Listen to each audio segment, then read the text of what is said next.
Bonjour tout le monde. Bonjour Ismaël. Bonjour. C'est un plaisir pour moi de te retrouver ici au Festival des cinémas d'Afrique du pays d'Apt, dans le cadre de cette 19e édition. Ton film est passé hier soir.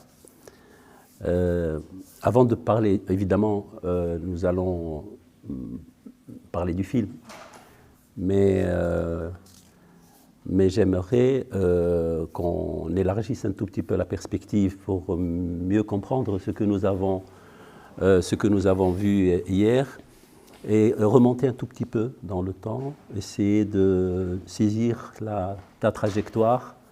Avec grand plaisir. Voilà, et voir un peu d'où tu viens, parce que tu as fait beaucoup de choses. Tu n'es pas que réalisateur, tu es artiste visuel, c'est comme ça qu'on dit. Tu es aussi écrivain, poète, à tes heures perdues. Enfin, disons que j'écris. Je pense pas que je sois tu écris. Écrivain, mais j'écris de la poésie. Tu es évidemment scénariste, mais également producteur. Et monteur. Monteur aussi, donc voilà, et tu as donc participé à plusieurs films dont tu n'étais pas forcément le réalisateur, que ce soit en tant que scénariste ou producteur. Donc voilà, c'est important de connaître tous ces aspects. Donc on va commencer, si ça te convient, par tes débuts, les débuts. Tu as fait des études en Tunisie, ensuite tu es parti en France, alors allons-y, doucement. Mes débuts, tu disais d'où est-ce que je viens. Comme tout le monde, je viens du ventre de ma mère, mais quand je suis sorti du ventre de ma mère, j'avais de mauvais yeux en fait. Et je voyais pas très bien, je louchais, donc pendant mon enfance, j'ai fait beaucoup d'opérations en fait, chirurgicales sur mes yeux, où à chaque fois, suite à ces opérations, je restais un bon moment les yeux bandés. Du coup, je pense maintenant, si je veux comme ça un peu psychologiser, m'auto-psychologiser, ça crée chez moi comme ça une forme de cerveau qui fonctionne visuellement en fait. Puisque à ce moment-là, je suivais des dessins animés à la télé, et avec les yeux bandés, je me posais devant la télé pour écouter les sons des dessins animés, j'essayais de visualiser ce qui se passait sur l'écran, en fait, ce que je ne voyais pas. Alors, ce qui est intéressant, excuse-moi, vas-y. Tu me dis, si je te coupe trop brutalement, ça veut dire que ça passait par le son. Exactement. Oui. Ça passait par le son, mais le son créait des sortes d'images comme ça, visuelles, qui n'existent pas. Parce que j'aimerais bien qu'on pense aussi en même temps que tu parles au film, quoi, et à l'importance du son dans le film, quoi, par rapport à l'image, pour mieux mettre en rapport les choses les unes avec les autres. C'est ça, et c'est exactement ça, c'est-à-dire qu'il y avait le son de ces dessins animés que j'entendais, qui étaient ceux faits par le réalisateur et par l'ingénieur du son, ou le monteur son et le mixeur, mais les images qui étaient créées à travers ces sons dans mon cerveau n'étaient pas ceux qui passaient à la télé. C'était des images qui me venaient de cette inspiration ou de ces sons en fait. Donc il s'est créé comme ça un rapport plus ou moins distordu en fait entre le son et l'image, et une sorte de rapport dialectique ou conflictuel des fois entre le son et l'image. Et d'ailleurs par exemple, j'ai tendance, lorsque je lis un livre par exemple, à vraiment le visualiser. Un roman, lorsque je lis un roman, je le lis, mais en même temps je crée des images dans ma tête. Ça c'était pendant l'enfance. Après on reviendra éventuellement sur cette question du son et de l'image et de leur lien, etc. Notamment à travers la poésie, d'ailleurs, peut-être. Et du coup, voilà, j'aime le cinéma depuis que je suis enfant. Je dis toujours que c'est la chose que j'aime le plus au monde. Et la deuxième chose que j'aime le plus au monde, c'est la poésie, en fait. Et donc, j'ai fait des études littéraires. J'ai fait des études littéraires après mon bac à Tunis, à ce qu'on appelle Bourguiba School, l'Institut supérieur des langues vivantes de Tunis, في Haïl Khadra. Et suite à ça, j'ai fait 2 ans là-bas, et suite à ça, je suis parti en France pour terminer mes études à Toulouse, au Mirail, qui s'appelle aujourd'hui Jean Jaurès, je crois. Mais j'ai jamais terminé mes études, en fait. C'est-à-dire, j'ai passé 3 ans en France à tout faire sauf avoir un diplôme, en fait. Donc, je fréquentais énormément la fac. C'était une fac, voilà, c'était une fac assez militante, etc. Moi, à ce moment-là, j'étais... C'était donc les années à peu près Entre 2003 et 2006. C'était, moi, j'ai eu mon bac en 2000 et je suis parti en France en 2003. Je suis rentré en 2006. Et à Toulouse, voilà, il y a de nombreuses choses vraiment fondamentales qui se sont passées, notamment dans ma formation politique, mais aussi dans ma formation cinématographique, puisqu'il y avait la Cinémathèque de Toulouse, qui était, qui est pratiquement la 2e cinémathèque la plus importante en France. J'y ai passé le plus clair de mon temps. Il y avait aussi des salles de cinéma à Essai aussi, notamment Utopia, etc. Donc voilà, tout ça a participé à ce que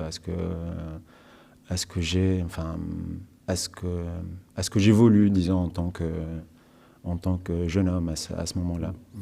Et puis je suis retourné en Tunisie, sans diplôme du coup, mais vraiment riche de ces 3 années et enrichi de ces expériences. Et avec l'idée de faire des films. Parce qu'il faut dire aussi que quand je suis parti en France, en fait, c'était avec l'idée de rester en France, de terminer mes études et de rester en France. Sauf que très rapidement, je me suis rendu compte en fait que toutes les envies de films que j'avais, toutes les idées de scénario, toutes les images qui me venaient, tout ce que j'écrivais était lié à la Tunisie en fait. Se situer en Tunisie, à Tunis plus précisément, avec des personnages tunisiens qui parlent tunisien, etc., etc. Donc je me suis rendu compte que cette idée de rester en France était complètement absurde si je voulais faire des films, quoi. Et donc au bout de 3 ans, je reviens avec l'idée de faire des films. J'intègre très rapidement la FTCA pendant 1 an, mais je n'étais pas très satisfait. Je crée un ciné-club que tu connais très bien, puisque tu étais aussi quelque part notre chaperon, disons, Cinéfis, avec plusieurs autres amis que j'avais rencontrés à mon retour. Et à un certain moment, il y a eu une rencontre aussi, puisque je fonctionne aussi en termes de rencontres. C'est quelque chose de fondamental pour moi, la rencontre d'une œuvre, ou la rencontre d'une personne, ou la rencontre d'un espace, etc. Et à un moment, pendant Cinéfis, je fais la rencontre de Alaeddin Slim, et on devient très rapidement amis. Et c'est à travers Ale que j'ai commencé un tout petit peu à faire des vidéos d'art, en fait. Puisque Ale, à ce moment-là, avait une société de production, donc il avait un poste de montage, une petite caméra, etc., etc. Et à un certain moment, j'ai commencé à utiliser l'équipement et le matériel de la boîte de prod de Ale, Exit Production, pour faire des petites vidéos d'art et de montage, en fait. Donc, et puis après, il y a eu la révolution. Ça a commencé en 2009. 2009. En 2009. En 2009. Enfin, ma première vidéo, je l'ai fait avec Ale, d'ailleurs. On passait beaucoup de temps à ce moment-là, en 2008, 2009, à nous balader la nuit à Tunis, en fait. On marchait énormément la nuit à Tunis. Et avec cette petite caméra, parfois, on filmait des petites choses comme ça. Et on a fait une petite vidéo expérimentale de 3 minutes. À partir de là, en collaboration, en fait. C'est notre première collaboration avant même Babylone, mais beaucoup moins connue. Et puis, à un certain moment, il y a la révolution, et tout de suite après, on part avec Youssef et Chawqi au sud du pays, à la frontière. Youssef Chebbi, le co-réalisateur de Black Medusa. On part au sud de la Tunisie, au début de ce qu'on appelle le printemps arabe ou des révolutions arabes, au moment où le conflit en Libye devenait de plus en plus violent entre les loyalistes de Kadhafi et les révolutionnaires. Et aussi, un tout petit peu après, au moment où l'OTAN a commencé à bombarder aussi la Libye. Donc il y a eu un afflux comme ça de réfugiés depuis la Libye vers la Tunisie, de travailleurs étrangers qui travaillaient en Libye et qui ont fui les combats et qui sont installés dans le sud de la Tunisie. Et du coup, pareil, on a pris nos caméras, on y est allé et on a filmé ce film. Donc Et avec c'était Aladdin Slim et Youssef. et Youssef et Shawqi était avec nous en tant que producteur. Shawqi, Knis, qui c'est était ça. producteur. Et Youssef Chebbi, il est arrivé comment? À quel moment et comment? Sur Babylone. Non, non, dans le groupe. Ah, dans le groupe, je pense que c'était au moment de Babylone. C'était au moment de C'était Babylone. juste au moment Oui, de oui. Babylone. C'est-à-dire que, en tout cas personnellement, je ne peux pas me dire par rapport à, par exemple, à Ali ou Shawqi, etc. Mais pour moi, je l'avais rencontré la première fois, Youssef, pendant les JCC 2010, en fait, 2 mois ou 3 mois avant la Révolution. Il passait son film, son premier court-métrage vers le Nord à ce moment-là. Il était sélectionné au JCC. Il vivait à Paris, du coup, donc il est revenu en Tunisie pour le film. Et on s'est rencontrés, sachant que on avait déjà discuté. Il m'avait contacté, en fait, Youssef, je me rappelle maintenant que j'en parle. On se connaissait un peu, mais jamais on s'était rencontrés, puisqu'il m'avait, lorsqu'il a lu mon livre, en fait, que j'avais publié en 2008, Sur le Cinéma en Tunisie, il l'avait lu à Paris et il m'avait écrit, en fait, à la suite de la lecture de ce livre, sur Messenger. Et on a un tout petit peu discuté, sympathisé à ce moment-là, par écran interposé. Et on se rencontre, du coup, pendant ces JCC 2010, enfin 1 an ou 1 an et demi plus tard, on discute un tout petit peu. Et puis lui, il part en France. Il repart en France après les JCC à Paris. Et il revient en février, fin février 2011, c'est-à-dire 1 mois et demi, 2 mois après le déclenchement de la Révolution. Et il nous contacte, il contacte Shawqi m'appelle, je viens, il ramène une bouteille, donc on était en train de boire, et c'est là que, enfin, pas l'idée, mais c'est là que l'envie d'aller... En présence de Ala. Non, Ala n'était pas là. Non, D'accord. il y avait Shawqi, Youssef et moi. Il y avait aussi Ali Hassouna qui faisait partie aussi de la société de production, mais qui plus tard n'était pas impliqué dans le film.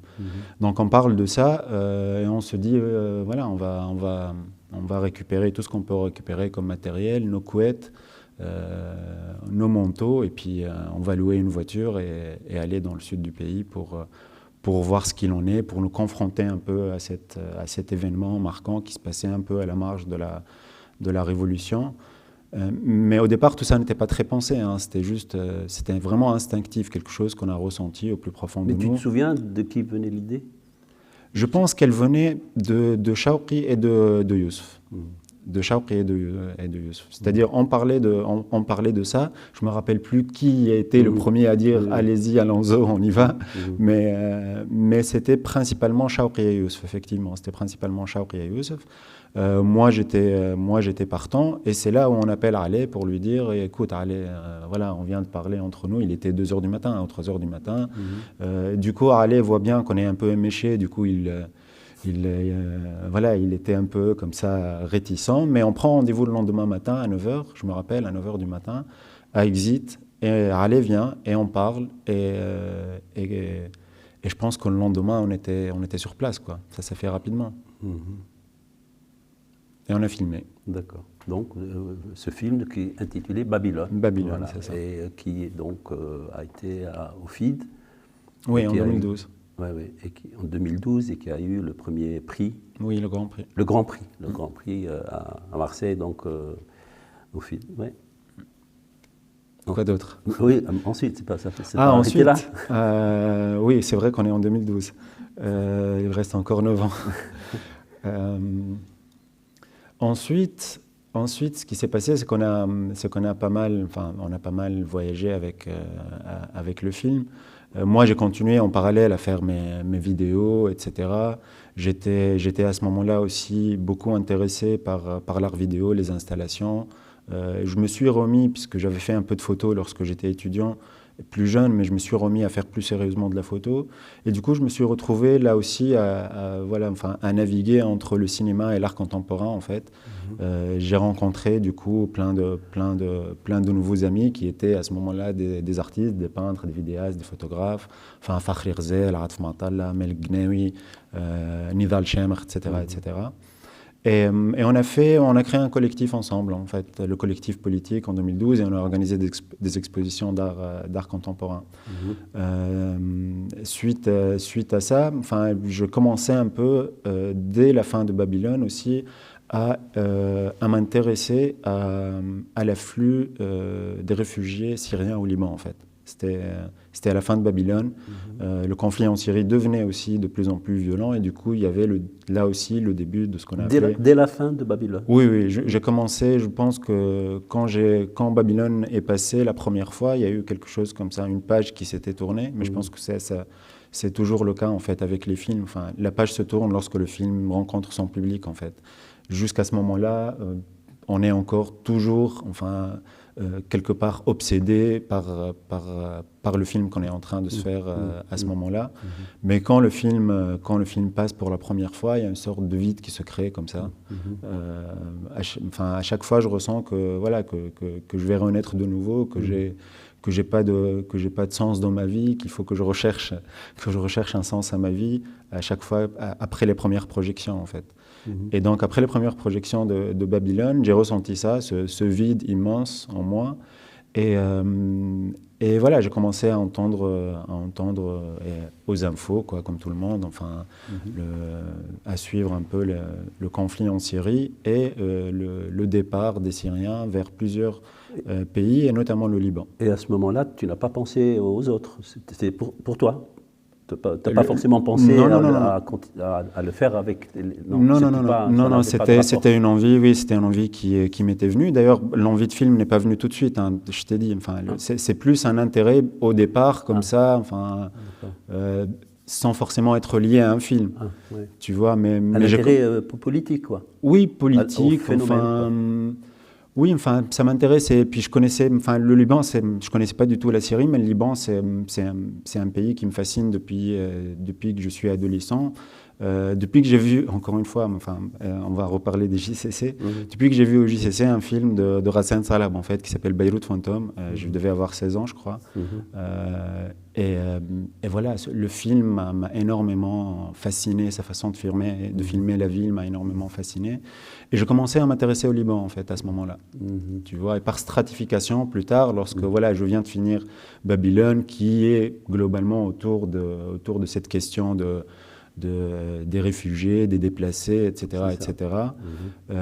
Les deux ont coïncidé, les Syriens au Liban, ma fascination pour le Liban se sont un peu rencontrés comme ça, et j'ai commencé un peu à m'intéresser à ce sujet. Et l'idée, si j'ai bien compris, dès le départ, si on essaie de mettre des rapports avec tout ce que tu as dit, l'idée du déplacement. Puisque toi-même, tu es en Tunisie, tu es parti à Toulouse, tu es revenu de Toulouse en Tunisie, tu es parti vers le ciné-club, l'art vidéo, le cinéma, tu reviens vers l'art vidéo. Quand il y a la révolution, ce n'est pas la révolution proprement dite, comme la plupart des gens faisaient à l'époque, ceux qui avaient une caméra à la main, qui ne sont pas forcément des cinéastes, tout de suite ils vont sur l'avenue, etc., pour filmer ce qui se passait à ce moment-là, au cœur de ce qu'on croyait être la révolution.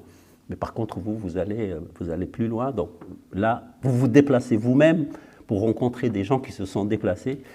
Et donc, cette idée est là pour la Syrie. Ce n'est pas ce qui se passe en Syrie, forcément, là, en Syrie, qui est important. C'est le déplacement des réfugiés au Liban. Donc cette idée-là, est-ce qu'elle était aussi explicitement et consciemment installé dans l'idée de déplacement, de saisir des gens, de te déplacer toi-même pour rencontrer des gens qui ne sont pas à leur place? Du tout, mais elle n'était pas pensée, mais je pense qu'elle existe en moi quelque part, qu'elle me travaille, ce questionnement me travaille, mais je pense aussi, pour être tout à fait honnête, je suis quelqu'un qui n'a pas beaucoup de capacité de concentration, en fait. Et je suis quelqu'un d'assez éparpillé, même dans mes relations humaines, disons. Et je pense que c'est surtout ça qui est le déclencheur de mes déplacements, justement. C'est-à-dire que je m'ennuie très vite, en fait, de tout, des lieux, des gens, des films, des fois, etc. Et j'ai toujours besoin, voilà, comme si j'avais besoin, comme ça, de tout le temps me remettre en marche moi-même. J'aime pas du tout l'idée de sédentarisation, par exemple. Enfin, je pense que si mon corps me le permet, si ma santé me le permet, je continuerai à bouger jusqu'à la fin de ma vie, quoi.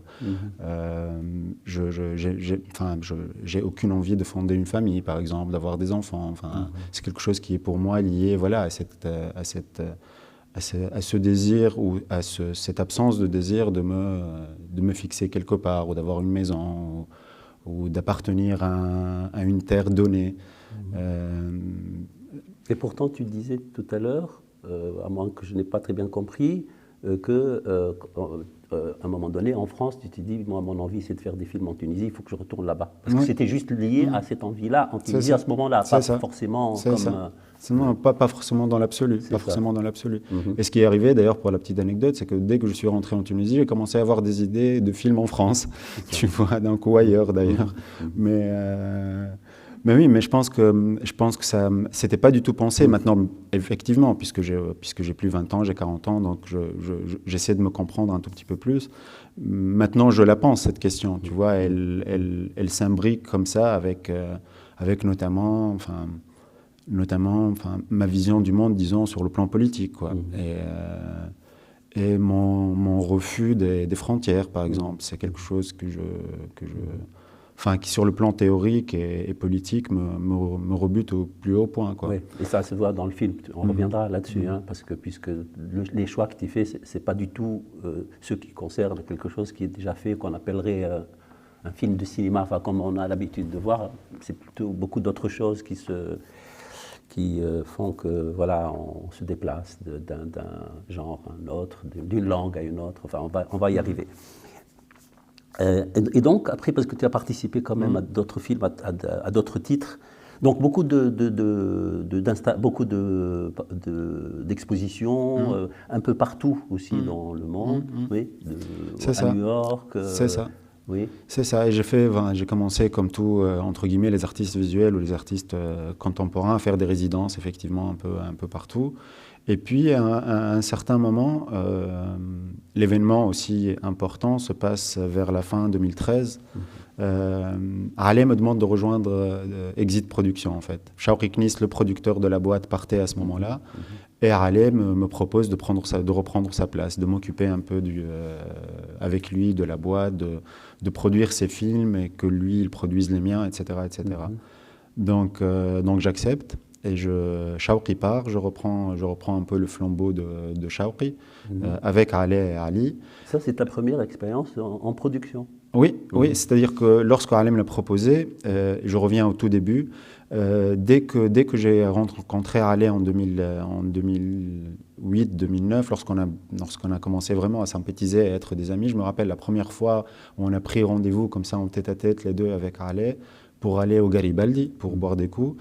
Il est ramené avec le scénario de The Last of Us avec lui. Il m'a dit, tiens, c'est un projet que je veux réaliser comme premier long métrage. Tiens, lis-le et dis-moi ce que tu en penses, etc. Donc ça remontait déjà à 2009. Il a essayé d'ailleurs de le faire entre 2009 et le moment où il a été finalement fait. 2 fois, il a eu 2 tentatives avortées en fait, avant que j'arrive aussi à Exit. Du coup, en fin 2013, il me dit, viens, rejoins-moi et on fait nos films ensemble.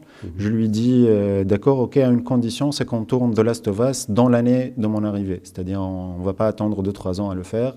J'arrive, je nous donne et je me donne en tant que producteur 1 an pour que le film se fasse. Il me dit, ok. Et c'est ce qui s'est passé en fait. Donc j'intègre la boîte en janvier 2014. En janvier 2015, c'est le premier jour de tournage en fait.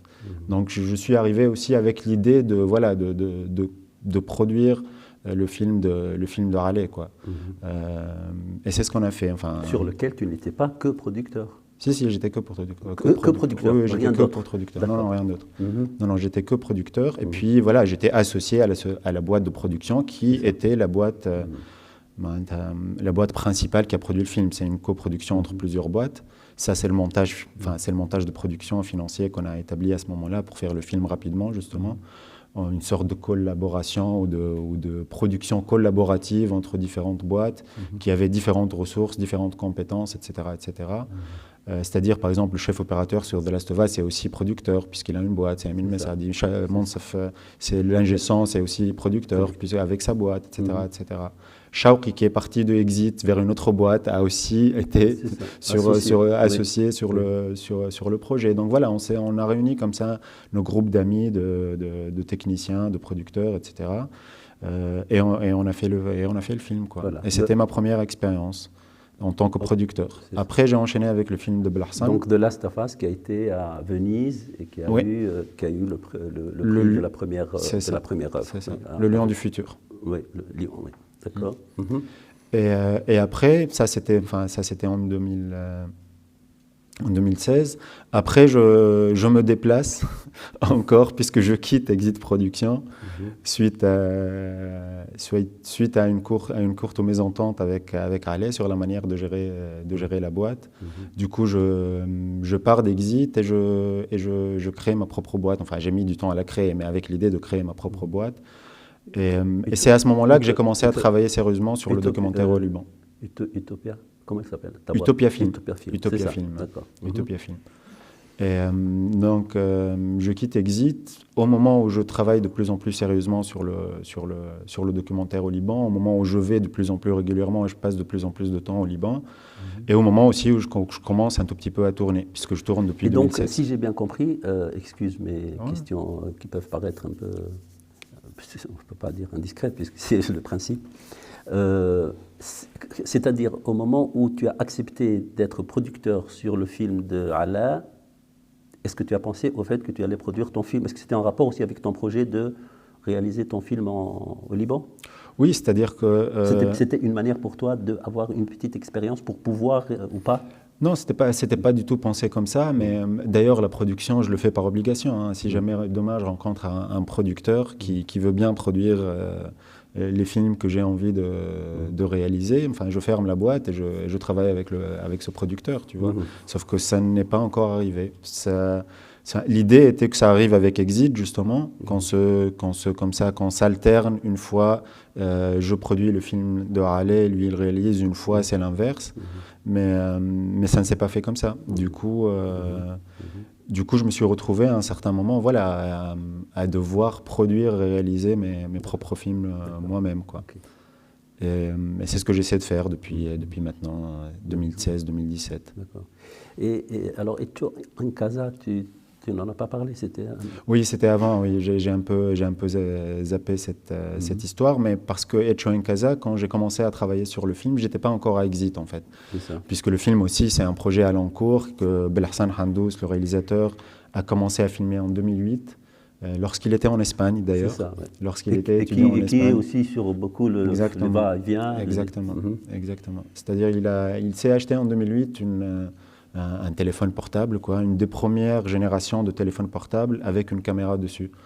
Même pas un smartphone comme on en connaît aujourd'hui, mais juste un téléphone Nokia, je crois, mais il y avait une caméra.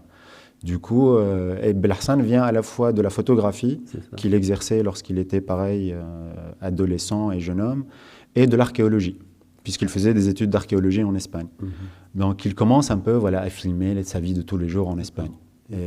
Et ses retours occasionnels en Tunisie, et puis son retour définitif en 2010. Donc en 2010, il finit ses études, il revient en Tunisie, et c'est là où on se rencontre. Il rencontre la bande, disons, à travers Amin Messaadi d'ailleurs. Le chef opérateur Amin Messaadi, c'est lui qui nous le fait rencontrer. Et au départ, je n'avais pas du tout sympathisé avec Belhassan, en fait. Il m'énervait un tout petit peu. Du coup, au départ, notre relation était assez comme ça, distante. Mais je sais pas, un jour, on s'est rencontrés par hasard, tout seul, en tête à tête, et on a bu un café. Et c'est à l'occasion de ce café, en fait, qu'on est devenus de très, très bons amis. Et à commencer à nous voir tous les jours, à parler, à parler de nos projets, etc. Et en décembre 2017, il me dit qu'il filme un truc depuis 2 ans avec son téléphone et qu'il aimerait que j'y jette un coup d'œil. Et je me rappelle, je suis allé chez lui, chez ses parents, pour regarder ses rushs. C'était le jour de la première manifestation à l'avenue devant l'UJTT à Tunis. Ça devait être, je sais pas, ça devait être... c'est ça, c'est exactement ça. Quelques jours avant le Nouvel An, c'est ça. Et on était là avec Belhassan. Du coup, on devait voir les rushs de son film, mais du coup, il y avait cette manifestation et on était là toute la journée à vaciller comme ça et à hésiter. Est-ce qu'on regarde vraiment les rushs? Est-ce qu'on regarde la manifestation qui était filmée et retransmise sur Facebook, etc. Ou est-ce qu'on laisse tomber ça et on va à la manifestation nous-mêmes? Enfin, toute la journée, on a passé comme ça, mais finalement, on a regardé pas mal d'heures d'images qu'il avait déjà tournées. Et il me disait, est-ce que ça t'intéresse de le monter? Je lui dis, écoute, ça m'intéresse de le monter, mais je pense que tu devrais continuer à filmer. Il me dit d'accord. Et du coup, il continue à filmer. Et du coup, il filme un peu la Révolution, suite à la Révolution, la naissance de sa nièce, etc. etc. Et en 2012, il revient vers moi et il me dit, écoute, là, j'en ai marre. Est-ce que tu veux vraiment travailler avec moi sur le truc ou pas du tout? Je lui dis, bien sûr. Montre-moi ce que tu as filmé entre-temps, ces 2 dernières années. Du coup, je regarde ce qu'il a filmé les 2 dernières années en Tunisie et je lui dis, je pense maintenant, effectivement, qu'on peut en tirer quelque chose. Et je demande à Ale, puisque à ce moment-là, je n'étais pas producteur, je demande à Ale s'il veut bien nous laisser son poste de montage, dont je parlais tout à l'heure, avec lequel on a monté aussi Babylone, etc., et avec lequel j'ai monté mes vidéos. Et avec Belhassan, on monte le film. Et quand on a un montage, on le montre à Ale et à Shawqi, et avec l'idée qu'éventuellement, il l'aide à le finir, tu vois. Et durant la première réunion entre Belhassan, Ale et Shawqi pour parler de cette histoire de production, Ale me demande d'être présent, en fait, même si je n'étais pas producteur du film. Il me demande d'être présent à cette réunion. Et du coup, j'étais de fait impliqué dans la production sans être moi-même producteur, ni sans avoir déjà intégré la boîte. Et du coup, le film, on le termine en 2014. Et à ce moment-là, j'étais dans la boîte. Donc, c'est pour ça que je suis crédité comme producteur, mais à la base, je ne devais pas le produire, le film. Tu étais monteur, quoi. Oui, j'étais monteur. Vu mon lien avec Ale et avec Belhassan, j'ai assisté à quelques réunions de production pour donner mon avis, en tant qu'ami aussi, puisqu'on était à ce moment-là, on avait une amitié quand même, tous ensemble, très, très, très, très forte, une confiance les uns dans les autres, etc. Et pendant tout ce temps-là, l'idée du film au Liban se cheminait, C'est ça, en parallèle à tout ça, effectivement. Je réfléchissais de plus en plus, je suivais de plus en plus, et à un certain moment, j'avais décidé d'en faire un film. Et ça devait être produit par Exit d'ailleurs. C'est-à-dire que l'idée au départ, c'était qu'on finisse le film d'Harley, puis après on produit avec Exit mon long métrage. Sauf qu'entre-temps, il y a eu cette question, ce désaccord sur la gestion de la société qui a fait que je quitte la société. Et en parallèle, tu continuais à faire des installations, ton activité en tant qu'artiste. À écrire aussi. À écrire aussi. D'accord. Alors, Inkasa, nous l'avons montré d'ailleurs ici au festival, parce que Belhassan ne pouvait pas venir, du coup j'ai accompagné le film ici. D'accord. Alors, en même temps, il y a aussi une autre expérience que tu as faite de ce court métrage dans le cadre à la quinzaine des réalisateurs à la Factory. Ils ont créé cette petite section. La Factory, ça s'appelle. Selon le principe de faire participer un pays à chaque fois, et d'amener des cinéastes de pays différents. Le pays local de l'année en question qui est choisi. Et 4 réalisateurs qui viennent hors de ce pays, qui collaborent avec 4 réalisateurs locaux, en fait, pour faire des films en co-écriture et co-réalisation. Voilà. Et j'ai postulé à ça en 2018, en 2017,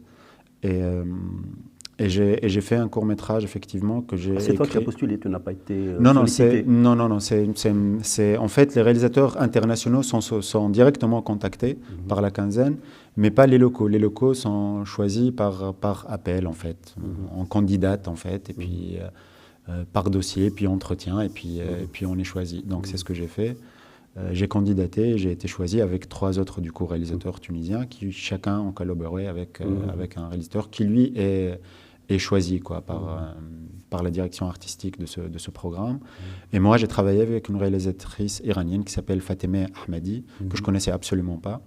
C'est pas toi qui choisis le binôme? Non, c'est la direction artistique qui met en couple les réalisateurs, selon leur profil, leur style, leurs envies, etc., etc. D'accord. Et alors, toutes ces expériences-là, on va arriver au film. Hein. Oui, il est temps. Parce que déjà, non, il est temps, parce qu'on a réuni aussi suffisamment d'éléments pour aller plus vite. Même si on peut donner l'impression d'avoir pris du retard. Donc, je disais, tout cela, tout ce parcours, s'est fait en parallèle par rapport aux institutions tunisiennes. C'était quoi le lien en général? C'était plus à côté? Oui, hein? oui, on peut résumer ça comme ça. Il n'y avait pas beaucoup pendant cette période-là, beaucoup d'aide du ministère de la Culture? Non, par exemple, si on parle des films que j'ai produits, Echo in Casa, The After aussi, de Fakhri Ghzel, The Last of Us, rien que cela, on n'a pas eu d'aide. Babylone, où j'étais réalisateur, il n'y a pas eu d'aide, qui que ce soit d'ailleurs. Black Medusa non plus. Donc oui, mais c'est pas un choix. C'est pas un choix. Moi, je dis toujours, là où il y a l'argent, il est à prendre, quoi. Malgré les demandes que vous... Oui, vous avez... à Exit, rien que pendant le laps de temps où j'étais là, on a postulé pas mal de fois. Oui.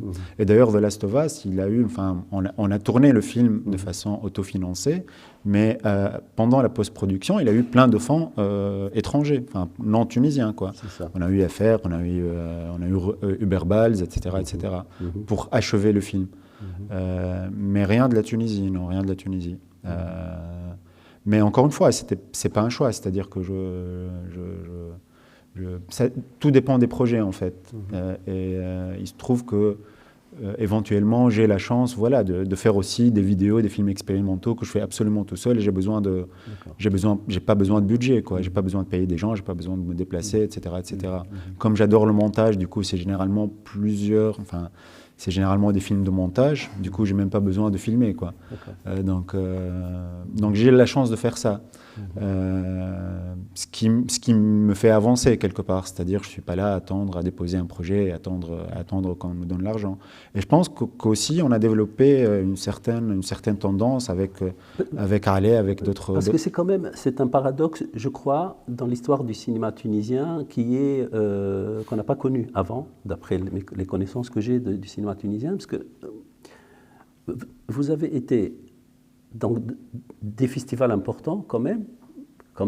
Vous étiez au FID, vous étiez à Venise, à Cannes, et par rapport à l'institution qui existe en Tunisie, c'est quand même, il y a un fonds d'aide à la production, il y a des cinéastes, beaucoup de cinéastes, profitent de ou arrivent à obtenir des aides. Donc vous avez eu une notoriété malgré tout internationale importante qui est vraiment en décalage par rapport, j'allais dire, à la reconnaissance institutionnelle. Je dis bien institutionnelle parce que dans le domaine de la critique, des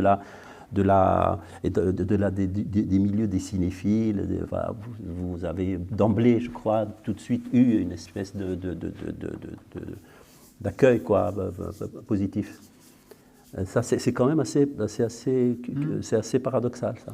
Alors, il faut dire, Zed, en ce moment, c'est en train de changer. C'est en train de changer un tout petit peu. C'est vrai que ça a duré plus que nécessaire, même à mon sens, et je le dis sans fausse modestie, ni sans fausse prétention, ni rien, mais je trouve qu'effectivement, il y a certains moments où le film de Haleh ou d'autres personnes méritaient plus d'attention, quoi. En ce qui me concerne, éventuellement, ça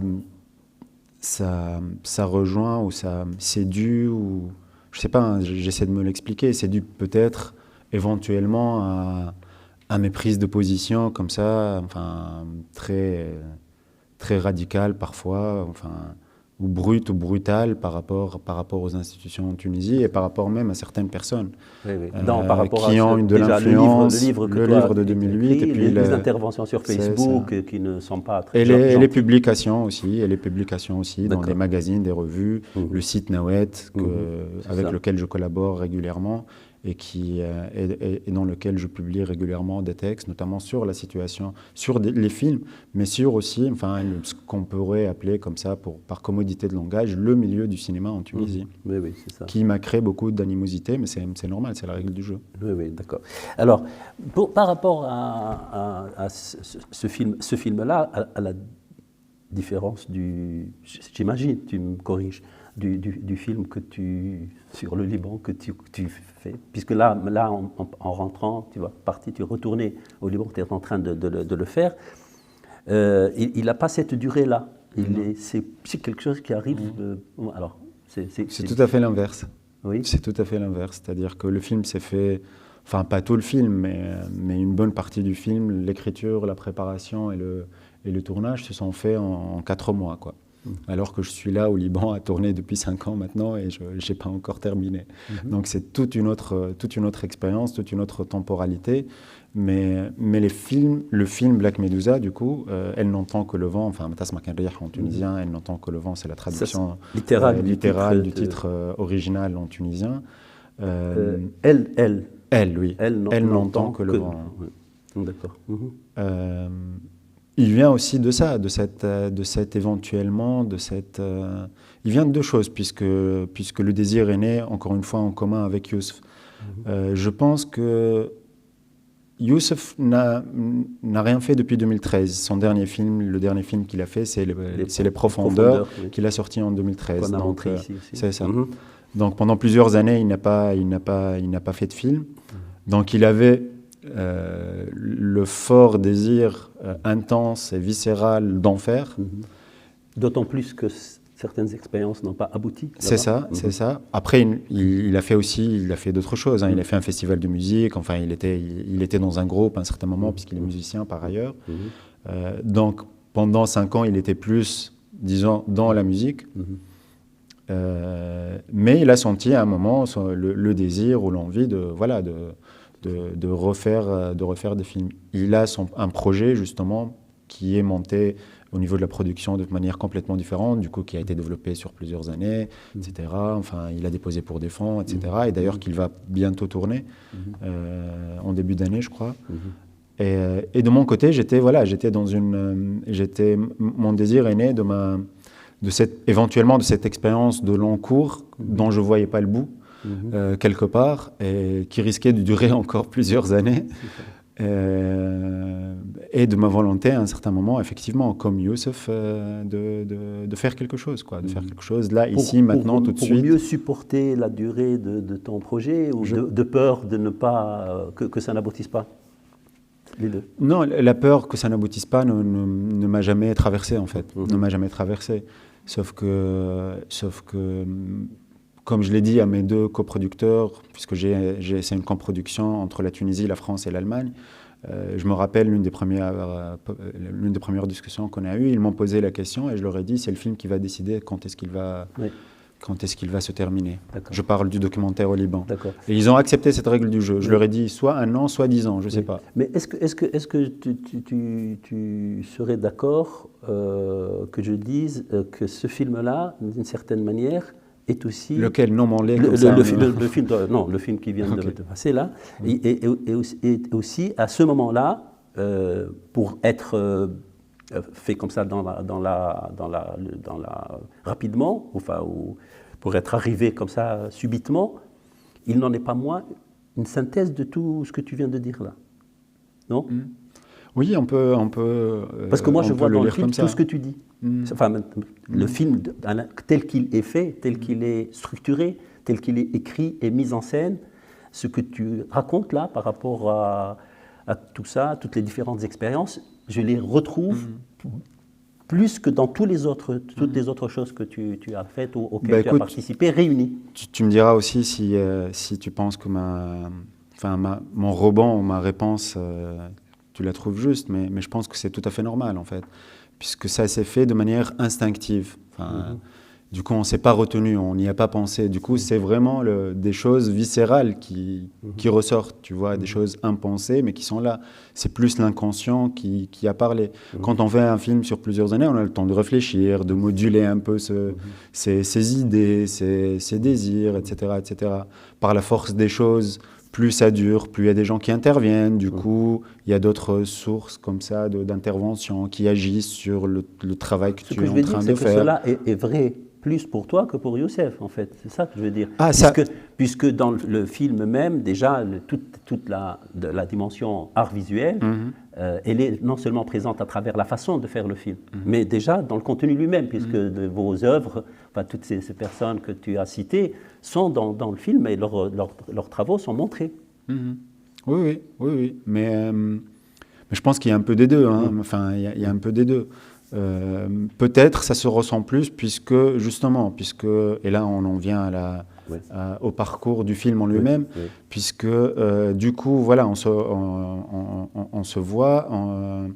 Youssef, en fait, il me dit, lorsqu'on se voit, il me reparle d'un film dont il me parle depuis plusieurs années.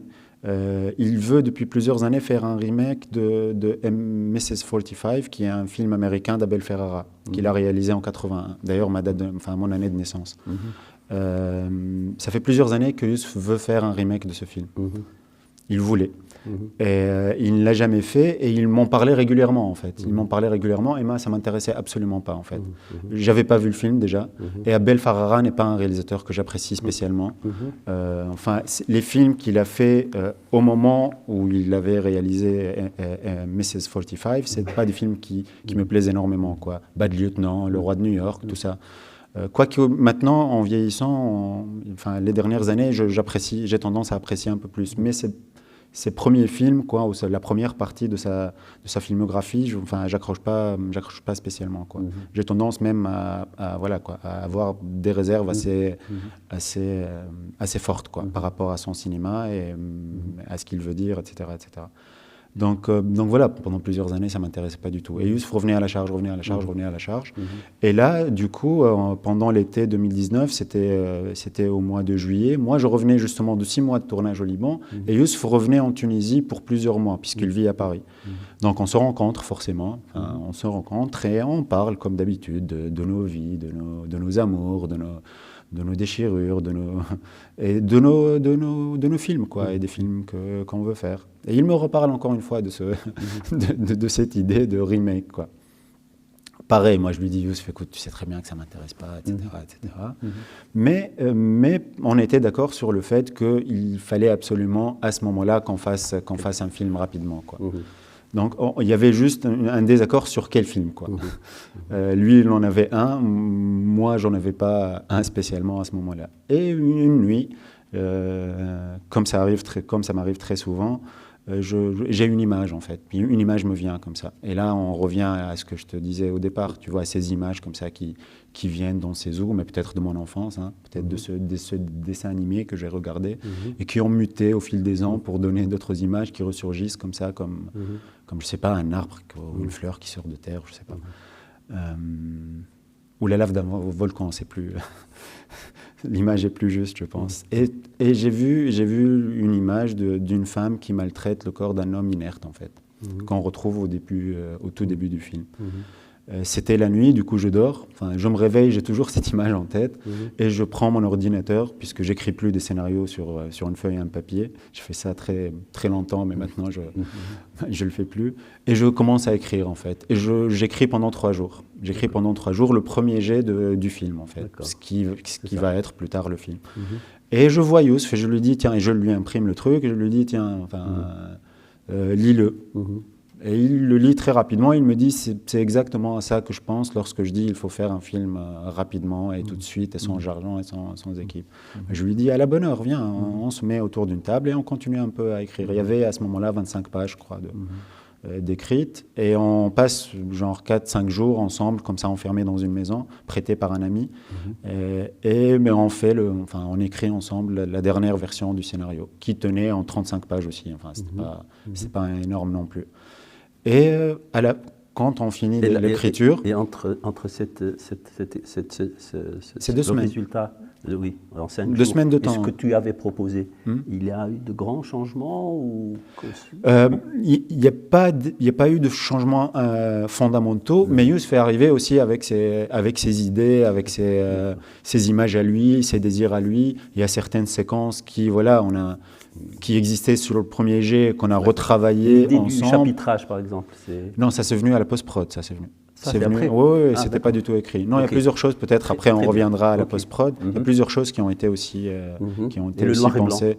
Le noir et blanc, moi l'image que j'ai vue, elle était en noir et blanc en fait. D'accord. L'image que j'ai vue, puisque quand je parle d'image, enfin, il faut que peut-être que je dise 2 mots sur le terme image, Oui, c'est généralement une envie formelle en fait. c'est ça. C'est généralement lié à une forme, c'est-à-dire je vois une image telle qu'elle est filmée, telle que j'aimerais la filmer en tout cas, et avec parfois avec le son qui l'accompagne, tu vois, parfois avec juste, voilà, que c'est en noir et blanc. D'accord. Parfois c'est un mouvement de caméra et je vois le mouvement de caméra. Parfois je vois juste le mouvement de caméra en fait, il n'y a rien qui se passe devant la caméra, tu vois. Parfois c'est juste une envie de faire... de créer une forme en fait, de créer une forme. Donc cette image était en noir et blanc. Donc pour moi le noir et blanc était, et j'ai aussi envie de faire un film tourné à Tunis la nuit depuis très longtemps. D'accord.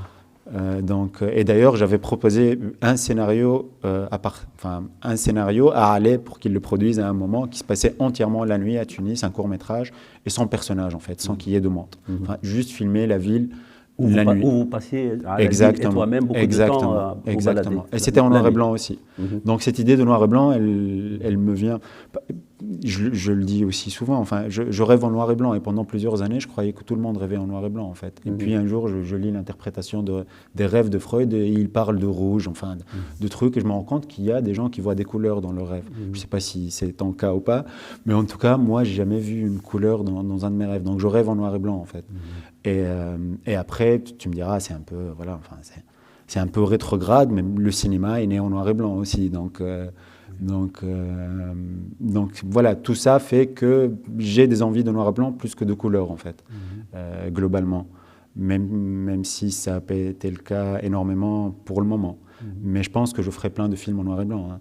Ou alors sans beaucoup de couleurs. Est-ce que c'est lié à la photographie, ça? Je pense aussi, puisque quand j'ai commencé à faire de la photographie, c'était de la photographie argentique et principalement en noir et blanc aussi.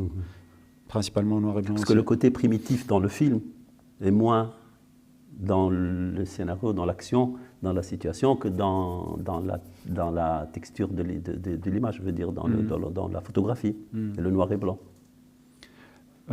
Oui, et c'est lié aussi à cette inspiration du film noir qui existe dans le film. C'est-à-dire, autant Youssef avait une inspiration du cinéma américain indépendant des années 70, 80, autant moi, je revenais 50 ans plus en avant, quoi, au film noir des années 30, 40, tu vois, américain aussi, qui était aussi en noir et blanc et qui était éclairé avec une technique particulière qu'on appelle le low-key et qu'on a utilisé pour éclairer notre film. C'est-à-dire qu'on a utilisé une technique qui s'est, enfin, pas perdue, mais qu'on n'utilise plus très souvent, ou alors pour faire des films néo-noirs, quoi. Et avec notre chef opérateur, Ahmed Aïssaoui, dès le départ, on savait qu'on allait utiliser ce type d'éclairage-là, quoi. Et pour avoir cette image-là. Mais pour revenir à ta question de ce qu'il y a de Youssef et de moi dans le film, il y a un truc très pratique aussi qui s'est passé à un moment qui a fait éventuellement que je sois... Puisque c'était un sentiment qui existe, enfin, des choses dont on avait parlé, parce que Youssef n'a pas terminé le film avec moi, en fait. On a commencé ensemble, mais à un certain moment, il est reparti en France, il devait repartir en France, et du coup, toute la post-prod, je l'ai fait plus ou moins tout seul, quoi. Enfin, pas tout seul dans le sens... j'ai tout fait tout seul, mais sans Youssef, je veux dire. Donc c'est peut-être pour ça qu'il y a ce sentiment qu'il existe plus de, comme tu disais, plus d'aspects liés à mon parcours ou à mes films ou à mes expériences que ceux de Youssef. Et notamment plusieurs choses qui ont été pensées à la post-prod, justement. Le chapitrage, le conte, plusieurs éléments. De toi aussi. Oui, à la post-prod, oui. D'accord. Oui, à la post-prod. D'accord. À la post-prod. Mais je pense aussi, il y a Mais on peut, pour revenir au cinéma de Youssef, je pense qu'on retrouve aussi quand même tout le côté fantastique qui existe dans le film. Ça, c'est purement Youssef. Ça n'existait absolument pas au départ. Sur sa demande que dans le générique, il est écrit avec la participation de... C'est pas co-réalisé, il n'y a pas de nom. C'est réalisé par Ismaïl avec la participation de... C'est ça. Ça, c'est une décision de production, en fait. C'est une décision de production. Ta décision, toi? Non, mais en accord avec lui, quoi. En accord avec lui, puisqu'il n'a pas participé à la post-production. Donc il fallait un peu rendre à César ce qui revenait à César. Et puis, mais le film, la naissance du film, c'est une naissance commune. J'avais dit, il y a quelques jours, je ne me rappelle plus où, en Tunisie, j'avais dit, les réalisateurs ou les artistes disent, en parlant de leurs œuvres, ils disent toujours, c'est notre bébé, c'est notre bébé. Mais un bébé, ça se fait à deux, ça se fait pas tout seul. Et du coup, en l'occurrence, ce film-là, c'est notre bébé à tous les deux, à Youssef et à moi, tu vois, donc, puisqu'on l'a fait à deux. Après, voilà, disons que je suis la mère qui a un tout petit peu comme ça élevé le nourrisson. Et Youssef, c'est le père qui était obligé de partir à un moment et qui m'a laissé la charge. Dont on peut douter de la paternité ou pas? Non, on peut pas douter de la paternité de Youssef. Parce que la mère, c'est sûr, mais le père, jamais tout à fait certain. Non. Je suis, en tant que mère, je suis sûr que c'est lui. Le père, t'inquiète. Et donc, alors, sur le tournage, vous étiez tous les deux? Oui, on était tous les deux. Oui, on était tous les deux. C'est-à-dire que, oui, jusqu'au moment où c'était le début du montage, on a tout fait ensemble. C'est-à-dire, mis à part ces 3 premiers jours où j'ai écrit le premier jet, tous les 4 mois qui ont suivi, et même 4 mois et demi, puisqu'il a assisté aussi à quelques séances de montage, puisque moi, tout de suite après le tournage, j'ai commencé à monter. J'ai pas attendu, quoi. Donc, avec encore une fois cette idée de continuer sur notre lancée et de finir la post-prod rapidement. Donc, il a assisté à quelques séquences de montage déjà, puis après il est parti fin décembre en fait 2019. Donc oui, on a tout fait ensemble. Après, pour des raisons de pratique et de logistique de tournage, on s'est divisé les tâches en fait sur le tournage concrètement. Technique que j'avais aussi utilisée lorsque j'ai fait le court-métrage avec Fatemeh Ahmedi dont on parlait tout à l'heure. On discute de tout ensemble, on prépare tout ensemble, etc. Mais à un moment, lorsqu'on tourne, on se divise les tâches en fait. Et du coup, sur les 2 films d'ailleurs, sur le court-métrage, sur celui-ci, mon co-réalisateur ou ma co-réalisatrice s'occupait plus de la discussion avec les techniciens et moi, je m'occupais de la direction des acteurs en fait. Donc voilà, c'est comme ça que ça s'est passé. Et donc, Aladdin Slim, vous l'avez réintégré, parce qu'il est dans le film en tant que chauffeur. Oui, on l'a alpagué dans un bar. Comme ça se passe tout le temps. On cherchait un personnage. Parce que on a l'impression, on donne l'impression peut-être de tourner autour du pot, mais nous sommes en train de parler de l'essentiel du film. C'est l'impression dans ton parcours, à toi en particulier, c'est que tu rentres dans un truc, tu sors d'un truc, souvent pour des divergences ou des petites comme ça. Ensuite, tu reviens ou tu fais revenir. Je ne suis pas rancunier. Mais tu es belliqueux. Non belliqueux peut-être, mais pas rancunier. Voilà, c'est-à-dire tu te disputes, tu sors, ensuite tu ramènes. Tu as pensé à ça? Parce qu'avec Youssef, c'est pas non plus tout à fait un secret, mais on ne va pas s'attarder là-dessus. Ça n'a pas toujours été, il y a aussi des désaccords. Mais je pense que c'est normal. Oui. C'est normal, chacun met tellement de soi, justement, dans les films, dans le fait de trouver de l'argent, que les disputes et les conflits et les divergences, parfois très durs, surgissent. Je pense que notre chance, ou je sais pas, on est constitué de telle manière que l'amitié est venue avant les films, en fait. Avant le fait de faire des films ensemble, je veux dire. Elle est née du cinéma, notre amitié, mais elle est venue avant de faire des films ensemble. Et je pense que c'est ça qui nous sauve quelque part. C'est-à-dire, moi, j'étais en conflit avec Ali à un certain moment, mais après, ça s'est réglé, quoi. Et Ali était en conflit avec Shawqi à un moment, et après, c'est Shawqi qui a produit son film et qui a continué à le produire. C'est-à-dire que on a des conflits autour du cinéma, autour des films ou de la production, mais ça n'a jamais cassé notre amitié profonde, en fait. C'est pas une lutte de classe, quoi. Parce que tu utilisais la métaphore de bébé, et le père et la mère, c'est-à-dire, avant, quand on faisait des enfants, on reste pour la vie. Hein. Maintenant, on peut faire des bébés, on se dispute, et puis après, on peut rester on est copains, en accord avec notre temps. On peut faire des choses ensemble. Alors, ce qui est intéressant, si j'ai bien compris, c'est que ce qui a été ajouté en post-production est quand même significatif dans le produit final, puisque déjà il y a cette histoire de chapitrage qui n'est pas rien, c'est pas juste des choses qu'on a ajoutées, quoi. Puisque c'est un peu rien, cette histoire de chapitrage. C'est rien? Oui, enfin, c'est plus technique, disons. Oui. Pour moi, ça n'a pas de sens comme ça, très énorme. Contrairement au conte, par contre. Justement, parce que moi, j'ai mis ça en rapport avec l'histoire du conte, qui rappelle évidemment le Shahrazad, on voit la référence. Moi, je vois la référence. C'était pas du tout pensé, du coup. Oui, et en plus, Shahrazad, c'est des nuits. Je veux dire, c'est des nuits, et en plus, tout cela englobe l'ensemble du film, puisque ça commence comme ça, et ça finit. Je veux dire, le récit, le conte comme récit, il enveloppe l'ensemble du film. C'est comme si le film a été intégré dans quelque chose de... pour moi, c'est pas rien. Je ne voulais pas dire que c'était rien. Je voulais dire que la naissance de cette idée n'était pas pensée de cette manière. Elle était pensée, et je le disais à Anne-Saf hier, pardon, elle était pensée par rapport au film noir, en fait. Par rapport à cette référence de film noir et de montage, des trucs de montage. À un moment, lorsque le film a pris une forme pratiquement finale, je sentais en tant que monteur qu'il lui montait une sorte de scansion comme ça, de quelque chose qui revient, de rythme comme ça, pas à l'intérieur des scènes elles-mêmes, tu vois, mais à l'intérieur de son propre corps, tu vois. Et d'une part. D'autre part, j'ai aussi trouvé à la fin du montage que on voyait énormément ce que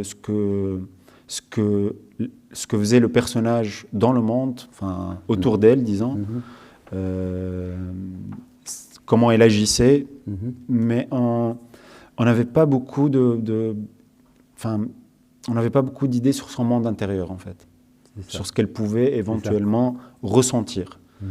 Pas forcément expliquer d'où elle vient ni où elle va, mais juste ce qu'elle pouvait ressentir. Donc j'ai pensé à cette histoire de conte qui est pratiquement dans le film, très prosaïquement, la lettre qu'elle a laissée à Nour, à l'autre personnage, mais racontée à sa manière, et qui nous donne comme ça éventuellement... c'était le but d'une sorte d'image de son monde intérieur, en fait. Comment elle perçoit le monde, les relations, etc. etc. Mais ces deux aspects, excuse-moi, juste pour terminer rapidement, ces deux aspects étaient aussi, pour moi, formellement, je veux dire, ou théoriquement, c'était pas lié au Mille et une nuits, par exemple. C'était lié au film noir, en fait. Puisque, les films noirs, plusieurs, c'est un tropisme qu'ils commencent et qu'ils finissent par une voix off, comme ça. Et plusieurs aussi, il y a plein de cartons. Tu vois, dans plusieurs films noirs, même s'ils sont parlants, tu vois des titres, là où se passe la scène, ou des choses comme ça. Ils utilisaient plein de cartons comme ça. C'est-à-dire quand tu as les dates, les trucs, première nuit, deuxième nuit, troisième nuit, quatrième nuit, tu n'as pas pensé du tout aux Mille et une nuits? Du tout. Parce que c'était neuf. Du tout. Alors pourquoi c'est neuf? Ça, par contre, c'est tout à fait, comment dire, c'est tout à fait, abstrait. Oui, c'est tout à fait abstrait. Du coup, j'ai eu cette idée, j'ai compté les nuits dans le film et elles étaient 9. D'accord. C'est juste ça. Ouais. Parce que ce qui est étonnant, c'est qu'on peut penser, je pense perçu ici, ce film-là, on peut penser, et en t'entendant parler, on peut penser que c'est un film vraiment qui vient d'ailleurs, qu'il n'est pas tunisien. Je vais dire, puisque inspiré du film noir, du cinéma américain, etc., tu as multiplié les références. Or, ce que je remarque, personnellement, justement, et qui s'est joué en post-production, c'est, je ne dis pas un retour, mais comme un ancrage, D'abord, la langue que tu utilises au début et à la fin, parce que la langue, c'est plusieurs langues, on parle plusieurs langues et plusieurs registres de langue, d'ailleurs. Et puis c'est un film aussi beaucoup sur le langage, ça c'est évident. Hein. Enfin, là, ça c'est tout à fait évident que la fille, enfin tous les langages des signes, etc. Alors justement, ce qui se joue en post-production, c'est comme un réancrage dans quelque chose, enfin, parce que moi je vois les choses comme ça aussi, je suis un peu vieux, je vois les trucs en historien et tout, un ancrage dans à la fois le conte et un conte du côté, pour moi, des Mille et une nuits, ensuite en dialecte tunisien. Hein. Est-ce que c'était pas non plus conscient? Non, non. Oui. Non, non. Non, non, c'était pas... Parce que dans les autres générations de cinéastes en Tunisie, c'était le contraire qui se produisait. C'est-à-dire qu'on partait, ou on pensait partir d'une réalité, et en fait on allait vers un cinéma qui ressemble à un cinéma, on va dire entre guillemets, occidental. Alors que là, c'est une autre démarche, c'est-à-dire que vous vous inspirez de quelque chose d'universel, d'américain, etc. Et en fait, quand vous organisez les choses, vous les montez, etc., là, à ce moment-là, ça s'enracine. Et là, je retrouve des choses qui sont vraiment extrêmement ancrées, parce que ce genre de film peut prêter beaucoup à plusieurs malentendus. Connaissant les publics étrangers, on peut se dire, je ne sais pas ce qu'il y a tout à fait de tunisien là-dedans. Surtout quand on voit comment les filles, elles marchent, comment elles sont habillées, etc. On pense que ça peut... Enfin, les gens peuvent penser que ça n'a rien à voir avec la Tunisie. Oui, enfin, c'est très intéressant ce que tu dis, parce qu'il y a aussi un aspect, dis-moi aussi si tu l'as senti, c'est que le film aussi, dès le départ, et on en était tous les deux conscients, avec Youssef, et on voulait justement travailler un tout petit peu cet aspect-là. Il vient aussi d'un certain type de cinéma tunisien des années 80-90, qu'on n'aime pas spécialement d'ailleurs, mais ça nous amusait quelque part de prendre cette idée qu'il y a un trauma comme ça dans le passé du personnage et que le film va régler cette question et ce trauma, tu vois. Enfin, il y a plein de films de Nouri Bouzid, etc. Enfin, tu sais très bien de quoi je parle, je pense, qui n'existent plus tellement aujourd'hui. Enfin, il y a des choses aujourd'hui qui sont plus, disons, différentes de ce tropisme. Mais justement, ça nous intéressait de prendre ce cinéma le cinéma de papa, quoi, pour nous, et de le remodeler aussi. C'est-à-dire qu'on a pris un peu d'un peu de partout, en fait, d'un peu de partout pour le remodeler à notre sauce. Mais cette sauce, elle est forcément tunisienne, en fin de compte. Elle est forcément tunisienne. Il y a une idée, moi, avec laquelle, que je crois foncièrement, c'est qu'un film se doit de retenir quelque chose de la terre sur laquelle il a été tourné. Et ce qui a été fait avant. C'est ça. Et quand je parle de terre, pas forcément la terre géographique, quoi. Enfin, ça peut être un imaginaire, ça peut être juste une chambre, quoi, d'hôtel, ça peut être n'importe quoi, une terre. Enfin, ça peut être l'eau d'ailleurs, l'océan. Donc, et le cinéma a cette capacité en fait de vraiment prendre quelque chose qui et de capter quelque chose qui est invisible en fait, qui n'est pas là. Enfin, moi, ce que j'aime dans le film, c'est ce que je comprends pas ou ce que je ressens. C'est pas l'histoire, quoi. Enfin, à la limite, je m'en fous un peu de l'histoire ou de ce qui va arriver au personnage, quoi. Avant de donner la parole, parce que je suppose qu'il y a beaucoup de questions. Par exemple, moi, quand j'ai entendu l'histoire du trou, le type qui est tombé dans le trou, évidemment, je ne peux pas ne pas penser au film de Ala, de ce mec qui est tombé dans un... Bon, en tout cas, on va passer la parole aux personnes qui sont présentes ici. Ensuite, on va peut-être à nos amis. Oui, alors, parce qu'il n'y a que elle qui devait intervenir. Oui. Je n'ai pas de question, mais je voulais juste peut-être donner un sentiment, un commentaire. C'est que j'ai beaucoup aimé la sensorialité du film. Et je trouve que c'est une vraie expérience de cinéma où on est embarqué, où on ressent plein d'émotions. Alors c'est vrai qu'on ne sait pas trop les tenants et les aboutissants de la chronologie, mais comme vous venez de le dire, j'ai trouvé que vraiment j'étais embarquée dans plein d'émotions différentes. Et j'ai beaucoup aimé ça. Oui, c'est ce que je trouve, c'est ce que je trouve intéressant avec le cinéma. Et Et peut-être aussi, pour revenir au tout début, enfin, j'imagine ou je crois que j'ai cette chance, effectivement, de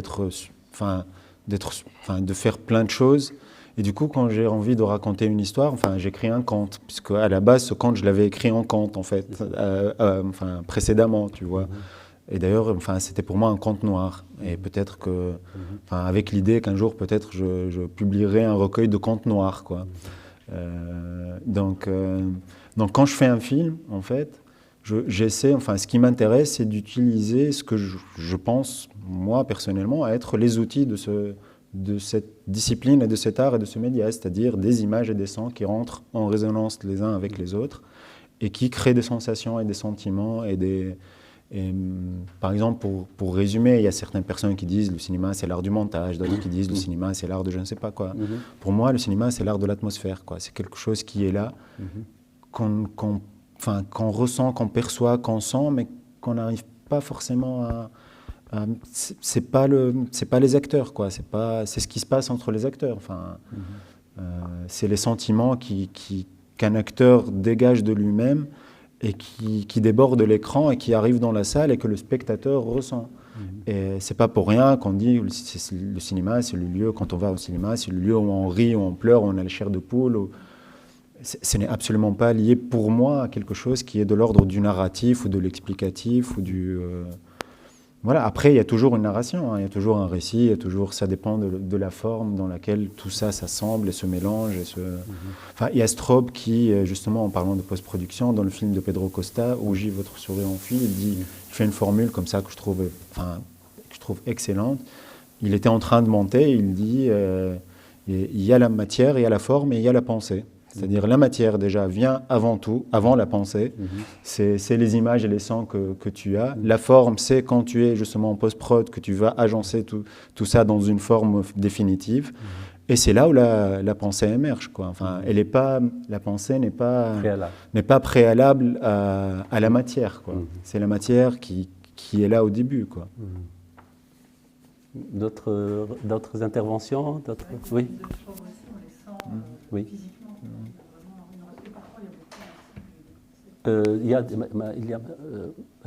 Oui, vas-y.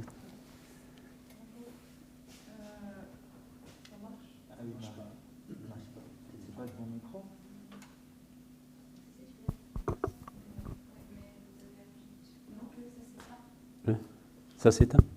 Non, là, ça marche. Oui, oui, oui. Ok, merci. Oui. J'ai deux remarques. Enfin, une question, c'est comment vous avez travaillé avec Youssef Chebbi? Comment s'est construit le travail dans la co-réalisation?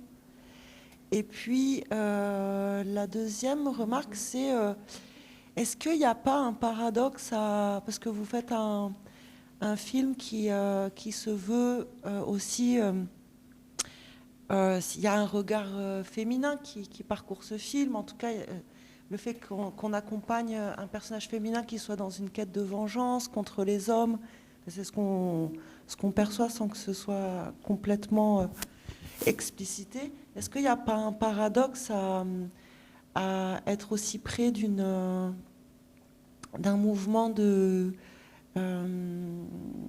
une quête de vengeance comme ça, qui pourrait être interprétée comme une vengeance féministe? Au-delà de ce personnage, on pourrait penser que c'est un personnage qui incarne un peu plus. Et est-ce qu'il n'y a pas un paradoxe à le filmer quand même sans qu'elle ait aucunement la parole et qu'elle soit un objet assez sexualisé tout au long du film? Ou c'était justement là-dessus où c'est quelque chose... Enfin, moi, personnellement, j'ai passé un très bon moment de cinéma. Et je suis rentrée complètement dans l'ambiance, dans l'atmosphère, et je suis heureuse de comprendre que c'est aussi là que vous avez porté votre attention, parce que c'est ce que j'ai reçu. Mais c'est vrai qu'après, en prenant un peu de recul, voilà, ça m'a aussi interpellée sur un endroit un peu comme ça contradictoire, de l'esthétique et du propos. Alors, la contradiction est une richesse en soi, hein. C'est pas, enfin, un film, je pense, il est... Justement, c'est ce que j'essaie de faire et c'est ce que je dis tout le temps. Enfin, il faut que le spectateur, lorsqu'il sort, il a plus de questions que lorsqu'il est rentré, quoi.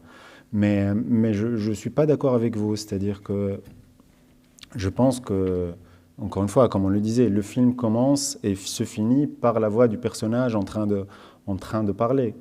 Donc on entend sa voix, et elle a la parole. Et dès le début, on la voit et on l'entend, et à la fin, on la voit et on l'entend, et on la voit aussi. Et le fait de la voir, c'est aussi un langage, hein. C'est aussi toute cette idée du langage qui passe pas forcément par le fait de, voilà, moi là je parle, mais je pourrais aussi me taire et faire des gestes ou bouger d'une certaine manière.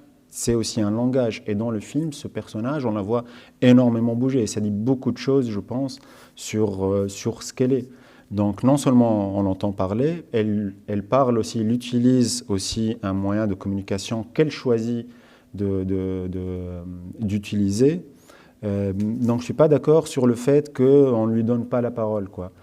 Mais même, imaginons imaginons un film avec un personnage muet. Est-ce qu'on dirait pourquoi vous ne lui avez pas donné la parole?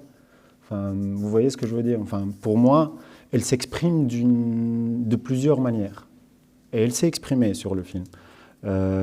Sur le fait qu'elle soit sexualisée, là, j'ai aussi beaucoup de mal à le voir, en fait. J'ai énormément de mal à voir comment elle a été sexualisée. Au contraire, c'est plus les hommes qui sont sexualisés, je trouve.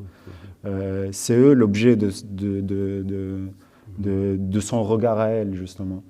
C'est elle qui les regarde, et nous, effectivement, on n'est pas des femmes, on est des hommes, mais on a essayé de regarder le monde à travers, éventuellement, notre compréhension de ce personnage. Peut-être qu'on n'a pas entièrement réussi, mais je ne pense pas qu'on l'a sexualisée. On ne la voit jamais nue, par exemple.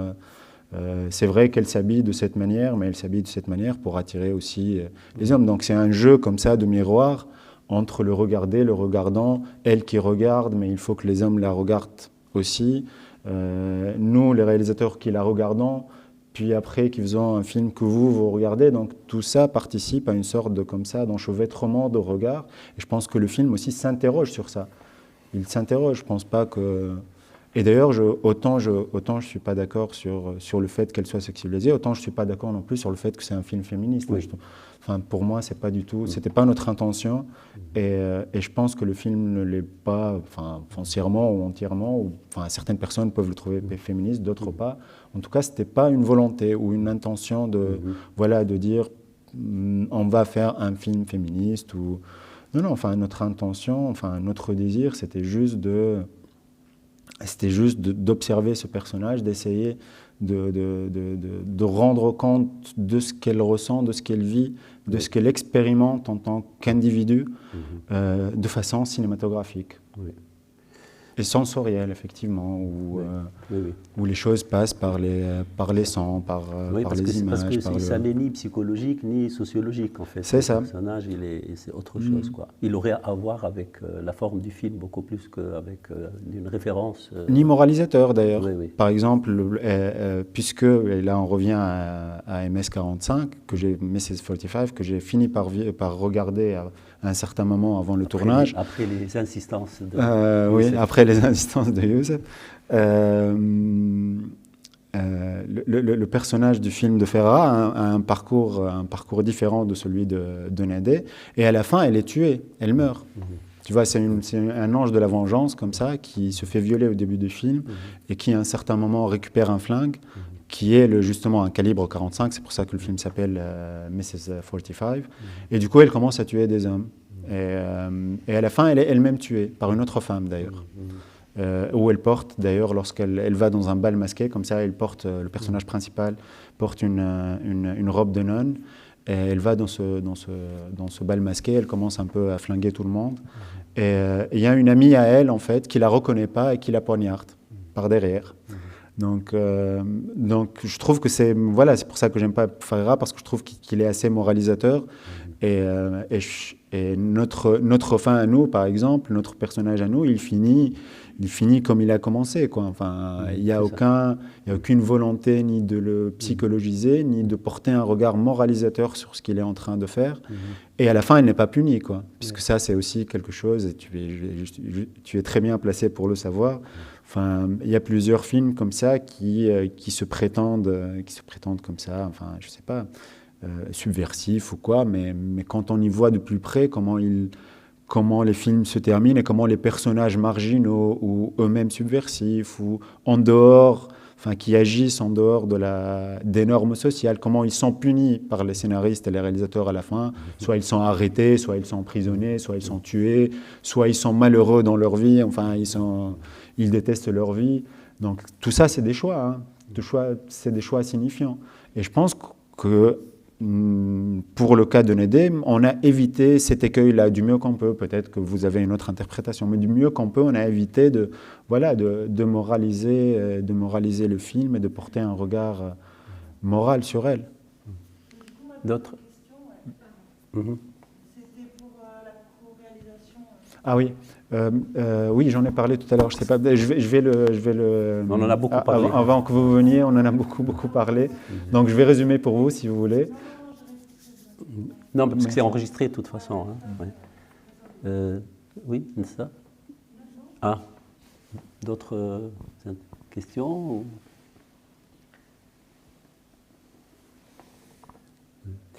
Alors, pour revenir... Oui, pardon, allez-y, madame. Ou plutôt, parce qu'on n'en a pas parlé, parler du son. Oui. Oui, pour quand vous... Oui, allez-y. Est-ce qu'on pourrait parler du son? Parce que Oui. je crois qu'on n'en a pas parlé. Là, Oui. on en a parlé hier Oui. soir, mais pas maintenant. Oui, oui. Oui, le titre tunisien, c'est « Elle n'entend que le vent Oui. ». Et le personnage est malentendant, en fait. Mhm. Et à plusieurs moments du film, en fait, on est dans le point de vue sonore du personnage. Mhm. Le film commence par son point de vue, où il y a le bruit comme ça aigu qui traverse un peu quelques séquences où on entend des trucs, des basses comme ça, et des sortes de stratifications sonores comme ça qu'on ne distingue pas très bien. Il y a parfois aussi, lorsqu'elle est généralement toute seule, encore une fois, on est dans son point de vue sonore. Il y a des résurgences de son, comme ça, un accident de voiture, par exemple, des enfants qui jouent, qu'on entend à plusieurs reprises dans le film, etc., etc. Donc, effectivement, le son a une... Enfin, comme le disait Godard, enfin, dans audiovisuel, audio vient avant visuel. Et c'est quelque chose, effectivement, de très important. Et surtout dans ce film où le personnage est, de fait, malentendant et vit le monde, voilà, enfin, perçoit le monde d'une certaine manière qui n'est pas celle des gens qui entendent parfaitement comme vous et moi.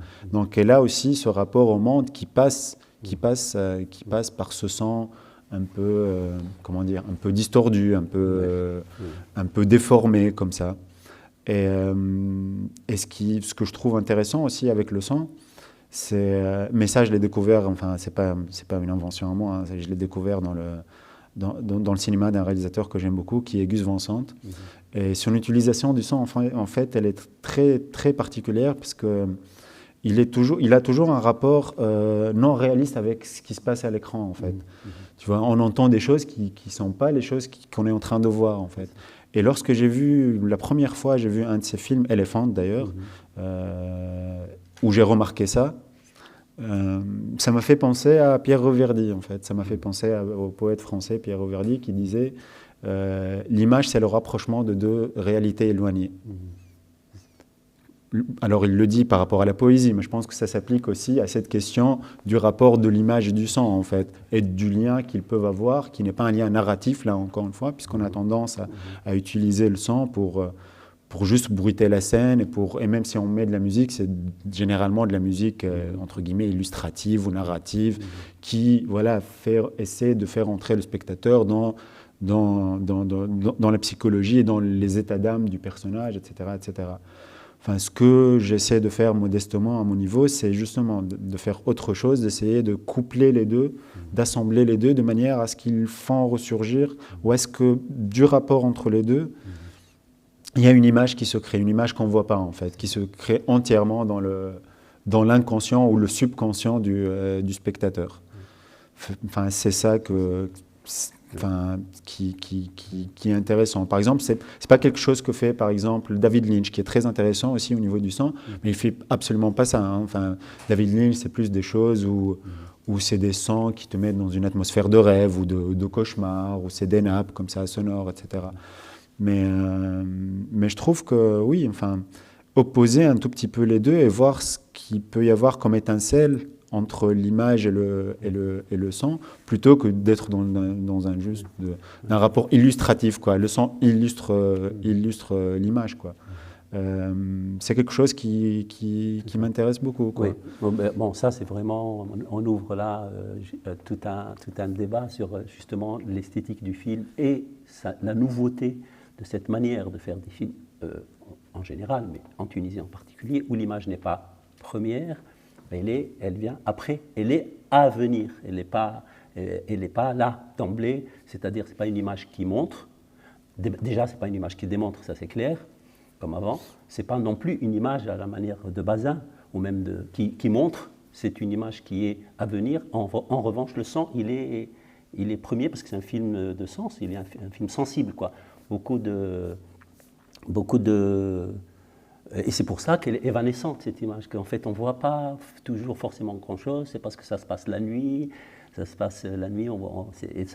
le retrouve ça chez Alaj, on retrouve ça chez Handous, on trouve ça, c'est quelque chose de tout à fait nouveau et d'extrêmement intéressant quand on y réfléchit, mais je pense qu'on aura l'occasion d'aller davantage en profondeur par rapport à ça et de ce que ça dit politiquement aussi, hein, parce que le film, il a beau ne pas être féministe au premier degré, ni politique, ni social, mais c'est un film effectivement qui est éminemment politique de ce point de vue, du point de vue du rapport qu'il établit entre le sensible et l'intelligible, je veux dire, entre ce qu'on ne voit pas et ce qu'on voit ou ce qu'on pourrait voir.